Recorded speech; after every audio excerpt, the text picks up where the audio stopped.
rolling. Greetings, greetings, greetings, greetings, brothers and sisters, greetings. First and foremost, we must acknowledge our Heavenly Father, Yahweh, through His only begotten Son, Yahweh Shai, for allowing this word to come out, man. I hope you sincere brothers and sisters are truly, truly edified by today's word. Listen, man, today is the Sabbath.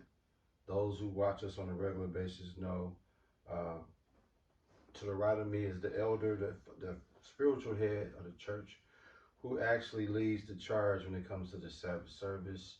Myself, his son, and his son right-hand man is the usual supporting cast as the elder leads the service.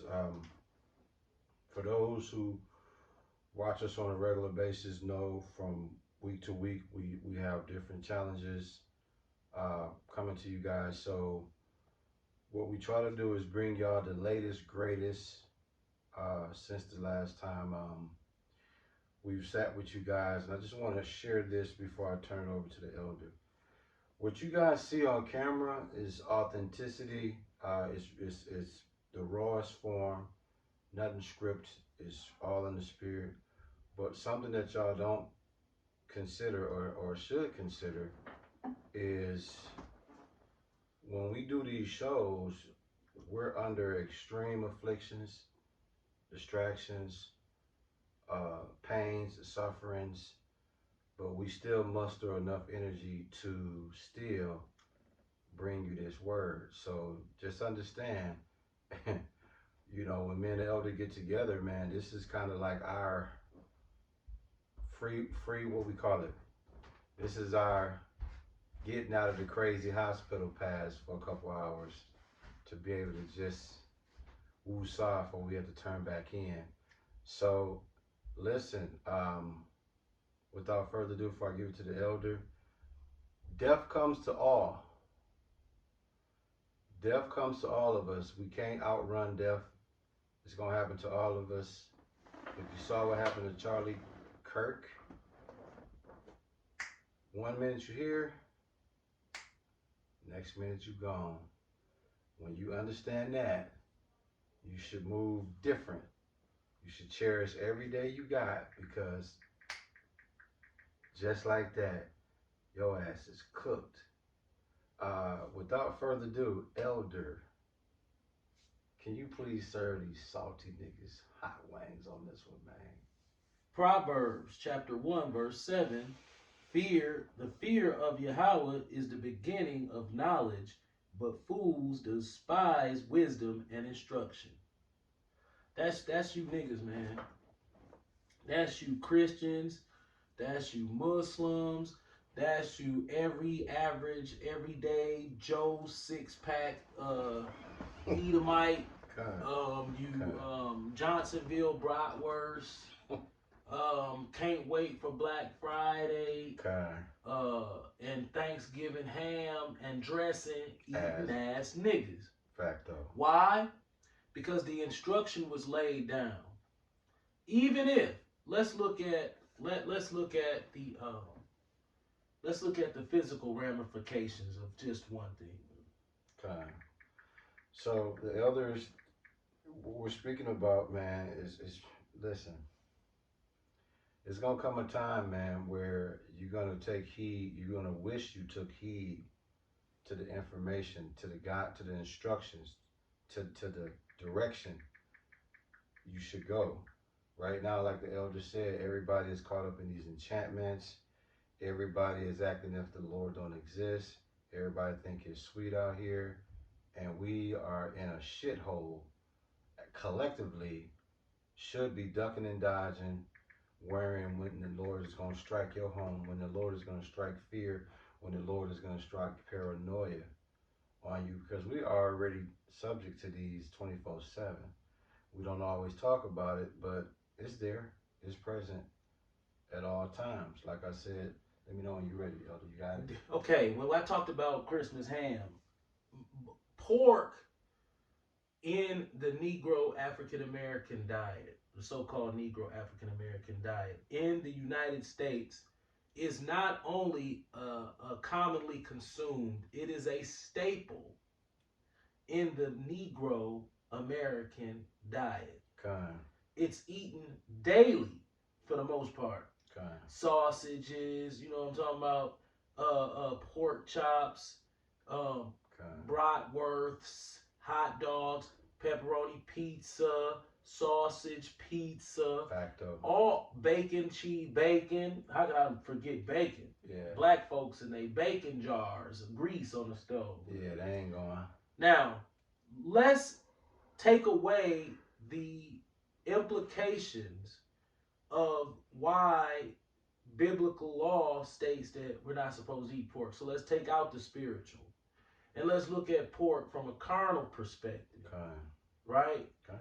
What is this a healthy substance to consume, or is it something more sinister on the effects of physical upon consuming of swine's flesh? Now these are 4 hidden dangers of pork by Healthline. You know, I mess with them too. Yeah. Healthline beastie, bro. Check this out. Among foods that inspire a cult-like following, that's weird, pork often leads the pack, as evidenced by the 65% of Americans eager to name bacon the country's national food. So they saying when they did a survey, 65% of the people said bacon should be the country's national food because it's so widely consumed and quote unquote so delicious to those who indulge. God. Unfortunately, that popularity comes at a cost. Along with being the most commonly consumed meat in the world, you world full of demons, pork may also be one of the most dangerous, carrying some important and undiscussed risks that any consumer should be aware of. Situation number 1, health effect. Hepatitis E. Thanks to the revival of the nose to tail eating offal has redeemed, so Slakia, that's the name of the guy, has redeemed it. Offal have Slakia, offal, let me look at that. What is that? Offal.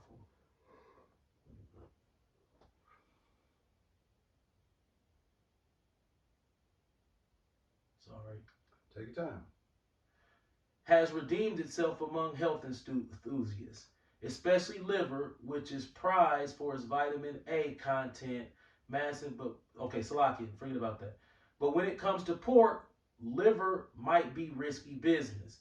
In developing nations, pork liver is the top food-based transmitter of hepatitis E, a virus that infects 20 million people each year and can lead to acute illness, fever, fatigue, jaundice, vomiting, joint pain, and stomach pain, enlarged liver, and sometimes liver failure and death. Right? Pork is the main conduit of how this is passed. God. 2, multiple sclerosis. MLS. One of the most surprising risks associated with pork, one that receives remarkably little airtime, is multiple sclerosis, a devastating autoimmune condition involving the central nervous system. The robust link between pork and multiple sclerosis has been known at least since the 1980s, when researchers analyzed the relationship between per capita pork consumption and multiple sclerosis across dozens of countries. While pork averse nations like Israel and India were nearly spared from multiple sclerosis degenerative grips, most liberal consumers, such as West Germany and Denmark, face sky-high rates of multiple sclerosis. In fact, when all countries were considered, pork intake and multiple sclerosis showed a whopping correlation of 0.87, which is much higher and more significant than the relationship between multiple sclerosis and fat intake. Multiple sclerosis and total meat intake took in a 0.61, and multiple sclerosis and beef consumption have no significant relationship. Damn. This pork, right? Jake ain't. 3. Liver cancer and cirrhosis. Liver problems tend to trail closely on the heels some predictable risk factors, namely hepatitis B and C infection, exposure to aflatoxin, carcinogen produced by mold, and excessive alcohol intake. But buried in the scientific literature is another potential scourge of liver health: pork. For decades, pork consumption has faithfully echoed liver cancer and cirrhosis rates around the world. In multiple countries, analysis the correlation between pork and cirrhosis mortality in at a 0.40 using 1965 data, 0.89 using mid-1970s data, 0.68 using 1996 data, 0.83, and using 2003 data, 46 and 47. In those same analyses among the 10 Canadian provinces, pork bore a correlation of 0.60 with death from liver cirrhosis with alcohol, perhaps due to an overall low intake showed no significant risk. See? And I believe it's one more. Because it's a lot of information here, but I'm going to have to go ahead and glance over it. I've never heard of this. Yersinia. Let's see. I don't even know what Yersinia is, but this is one of the 4 negative health effects of pork consumption. For years, pork precautionary motto was well done or bust, a consequence of fears about trichinosis, a type of roundworm infection that ravaged pork consumers throughout much of the 20th century. Thanks to changes in feeding practices, farm hygiene, and quality control, pork-borne trichinosis has dropped off of the radar, inviting pink pork back onto the menu. But pork's relaxed heat rules may have opened the door for a different type of infection, Yersinia, which is caused by Yersinia bacteria. In the U.S. alone, Yersinia caused 35 deaths and almost 117,000 cases of food poisoning each year. Its chief entry route for humans is uncooked pork. It's not cooked well enough. Yersinia acute symptoms are roughly enough: fever, pain, bloody diarrhea, but in long-term consequences are what should really ring alarm bells. Victims of Yersinia poisoning face a 47 times higher risk of reactive arthritis, a type of inflammatory joint disease triggered by infection. Hold on one second, I'm gonna check the time before you go into it. See if we gotta stop it, because I want you to bust this down. Man, listen, bro, let me see. Hold on one second, man.